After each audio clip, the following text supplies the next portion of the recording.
Hello friend, good morning. আমি অনুভা, এডি ফ্যামিলিতে সবাইকে স্বাগত।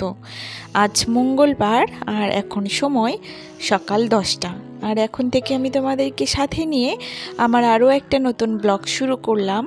আই হোপ আজ ব্লগটা তোমাদের একটু হলেও ভালো লাগবে।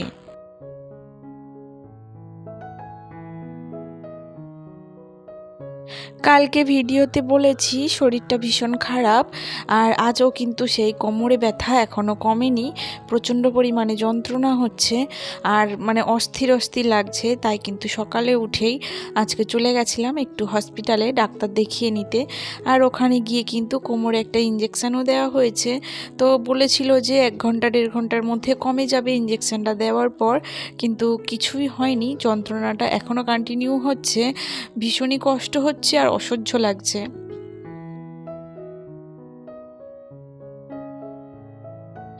আর আমি অসুস্থ হলে যে আমার সংসারের কাজগুলো পড়ে থাকবে এমনটা কিন্তু না। আমার তো সবাইকে খেতে দিতে হবে, আর আমি রান্নাবান্না না করলে আমার হাজব্যান্ড, আমার মেয়ে কিন্তু একেবারেই না খেয়ে থাকবে। তো যতই কষ্ট হোক না কেন আমি কিন্তু রান্নাবান্নাটা করছি। আর কি বলো তো, দাঁড়িয়ে দাঁড়িয়ে রান্না করতে খুব একটা সমস্যা আমার হচ্ছিল না। যখনই বসতে যাচ্ছি বা নিচু হয়ে কোনো কাজ করতে যাচ্ছি তখনই কিন্তু প্রচুর পরিমাণ কষ্ট হচ্ছিল।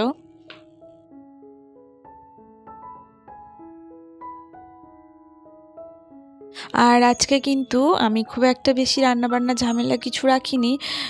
শরীরটা অসুস্থ, কিছু করতে ভালো লাগছে না, জাস্ট খাওয়ার মতো একটু কিছু না হলে না, ওই জন্য একটু ডিম ভেজে ঝোল করে নিচ্ছি। আর কালকে মাছ একটু ভেজে রেখেছিলাম, ওই একটু সবজি দিয়ে চচ্চড়ি বানিয়ে নেব।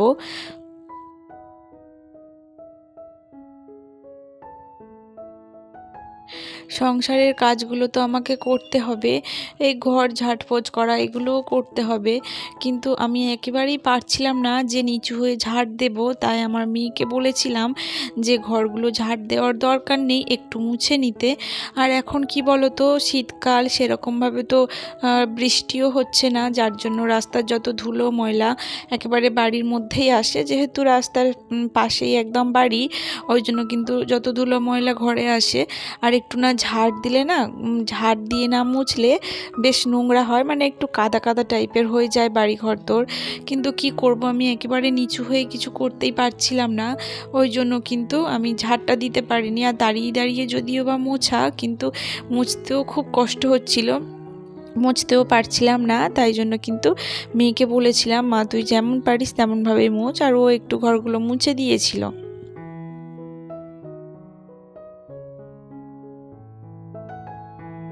আমার হাজব্যান্ড বারণ করেছিল রান্নাবান্না করতে, একটু চিড়ে বা একটু সুজি কিছু একটা খেয়ে নেওয়ার কথা বলেছিল, কিন্তু আমার নিজের খুব খারাপ লাগছিল যে অসুস্থ মানুষ আর একটা ছোট বাচ্চা, এদেরকে কি করে আমি ওইসব দুপুরে খাইয়ে রাখি। যার জন্য কিন্তু অনেক কষ্ট করে হলেও রান্নাবান্নাটা আমি করেছিলাম। আর এই তো কথা বলতে বলতে কিন্তু আমার ডিমের তরকারিটাও রেডি হয়ে গেছে, আর এদিকে চচ্চড়িটাও বসিয়ে দিয়েছি। ওই কালকের লাল শাক ছিল, লাল শাক, বেগুন, বিনস আর পেঁপে দিয়ে চচ্চড়িটা করছি। কাল আমার হাজব্যান্ডের খেতে খুব ভালো লেগেছিল এই চচ্চড়িটা, আর কালকে এই মাছ ভাজা ছিল, সেই মাছ ভাজা দিয়েই কিন্তু করছি।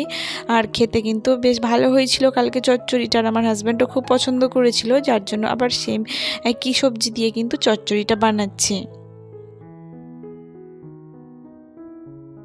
আর এই যে চচ্চড়িটাও হয়ে গেছে, আর আমার চচ্চড়িটা হওয়ার পর না আমি আর কোনো কিছুই করতে পারিনি, এমনকি কিচেনটাকেও ক্লিনিং করতে পারিনি। এতটা পরিমাণ কষ্ট হচ্ছিল। দুপুরের টাইমটা উঠে কিন্তু আমি একটু শুধু রান্নাঘরটা মুছে নিয়েছিলাম, কিন্তু বাসনগুলো আর মাজতে পারিনি। তো একেবারে কিন্তু সন্ধ্যাবেলায় তোমাদের সঙ্গে দেখা। আর এই সন্ধ্যাবেলা আমি রাত্রের যে ডিটক্স ড্রিঙ্ক, এটাকে একটু ভিজিয়ে রাখলাম, ওই মৌরি 1 চামচ মতো মৌরি নিয়ে কিন্তু সেই মৌরিগুলো ভিজিয়ে রেখেছি। আর এইটা রান্না করতে করতে কয়েকটা বাসন পড়েছিল, সেইগুলোই মেজেছিলাম টুকটুক করে। তো সেইগুলোই কিন্তু এখন গুছিয়ে রাখছি ড্রয়ারের মধ্যে। অ্যাকচুয়ালি আমার কাঠের ড্রয়ার, তো ওই জন্য আমি ভেজা কোনো বাসনপত্র ভিতরে রাখি না। তো ওটাকে একটু জল ঝরিয়ে নেওয়ার পর আমি ভিতরে গুছিয়ে গুছিয়ে রাখি। তো ওই বাসনগুলো গুছিয়ে রাখলাম, কেন কি আমার দুপুরের রান্নার বাসন, খাওয়ার বাসন কিছুই মাজা হয়নি। তো সেগুলোই মেজে আবার ওখানে জল ঝরাতে দেব, ওর জন্য ওগুলো গুছিয়ে নিলাম। 12 বছর আমার বিয়ে হয়েছে আর আমার মেয়ের বয়স কিন্তু এই 11 বছর। মানে 11 বছরে আমার কখনো এতটাও শরীর খারাপ হয়নি, এতটা পরিমাণ কষ্ট হচ্ছে যে কোমরের যন্ত্রণা নিয়ে উঠতে পারছি না। এত ইঞ্জেকশন করছি, এত গ্যাসের ওষুধ খাচ্ছি, কিছুতেই কিছু হচ্ছে না। কি হয়েছে কিছুই বুঝতে পারছি না। মানে যন্ত্রণাতে যেন মানে ঠিকরে বেরিয়ে যাচ্ছে কোমরটা, এতটাই কষ্ট হচ্ছে। আর এতটা কষ্ট হচ্ছে ভাবছিলাম যে আজকে ভিডিও দেব না, কিন্তু ভিডিওটা করার যেন একটা নেশা হয়ে গেছে। আমি কোনো কিছু পাওয়ার আশায় কিন্তু ইউটিউবে ভিডিও করি না, এটা আমার একটা ভালো লাগার জায়গা বলতে পারো। আমি যখন ইউটিউবে আসিনি তখন আমি ভাবতেই পারিনি যে আমি এত মানুষজনের ভালোবাসা পাবো, আর এই ভালোবাসার টানে কিন্তু আমি ভিডিওটা করছি।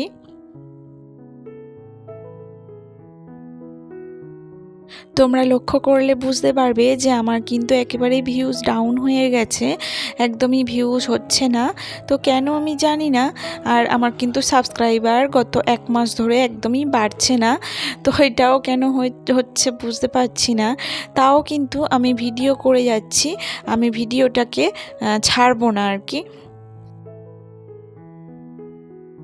আর কি বলো তো, আমার এত শরীর খারাপ, এতটা কষ্ট হচ্ছে, তাও কিন্তু আমি ভিডিওটা করে যাচ্ছি।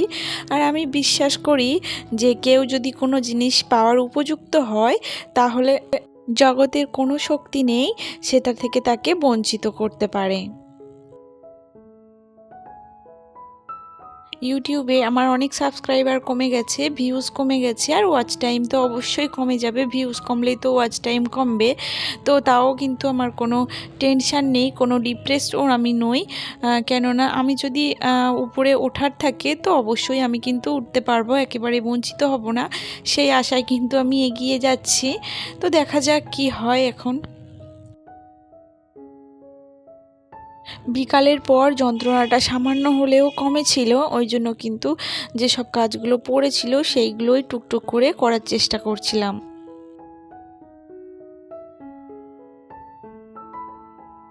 এতক্ষণ পর্যন্ত যারা আমার সঙ্গে আছো, যারা আমার ভিডিওটাকে কন্টিনিউ করছো, তারা প্লিজ একটা করে লাইক দিও। তোমাদের এক একটা লাইক কিন্তু আমাকে ভিডিও করার জন্য অনেকটাই মোটিভেট করে।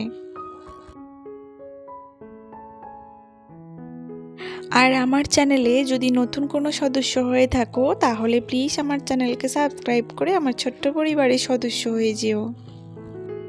আর যারা আমার চ্যানেলকে অলরেডি সাবস্ক্রাইব করে রেখেছো, তাদেরকে কিন্তু অসংখ্য ধন্যবাদ। সংসার জীবনে মেয়েদের শরীর খারাপের কোনো মূল্যই থাকে না, আর এই কথাটা একদম বাস্তব কথা। আজকে সেটা আমি খুব ভালোভাবেই বুঝতে পারছি। এতটা শরীর খারাপ যে আমি একদম কিছুই করতে পারছিলাম না, সেই জায়গায় দাঁড়িয়ে কিন্তু আমার সংসারের সমস্ত কাজ বাজ সবই আমাকে করতে হচ্ছিল। রাত্রে রান্না থেকে দুপুরে রান্না থেকে শুরু করে সমস্তটাই কিন্তু করতে হচ্ছিল। আর আমার মায়ের কথা আমার ভীষণ মনে পড়ছিল। যদি আমার মা থাকতো তাহলে হয়তো আমাকে এতটা কষ্ট পেতে হতো না। মা নিজেই সব কিছু করে দিত। আর বিয়ের আগে তো এরকম অনেক কিছু মানে কষ্ট হলেও করতাম না, আর কষ্ট না হলেও কিন্তু অজুহাত দিয়ে করতাম না। আর এখন কষ্ট হলেও কিন্তু সমস্ত কাজবাজগুলো নিজের করে নিতে হবে, কেননা নিজের সংসার, আর নিজের সংসারে তো আর কেউ করে দেওয়ার নেই, নিজেকেই কিন্তু সবটা গুছিয়ে করে নিতে হবে। আর যদি না গুছিয়ে করতে পারো, তাহলে কিন্তু তোমার সংসার অগোছালো অপরিষ্কার হয়েই পড়ে থাকবে, তাই না?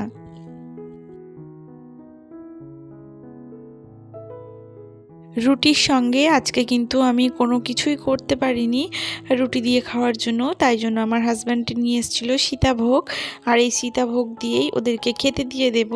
আর আমি তো বাসি চচ্চড়ি থাকলে খেয়ে নিই, বাসি চচ্চড়ি বলতে সকালে যে চচ্চড়িটা বানিয়েছিলাম ওই চচ্চড়ি দিয়ে কিন্তু আমি খেয়ে নেব। আর ওদের দুজনকে একটু সীতাভোগ দিয়ে দিলাম।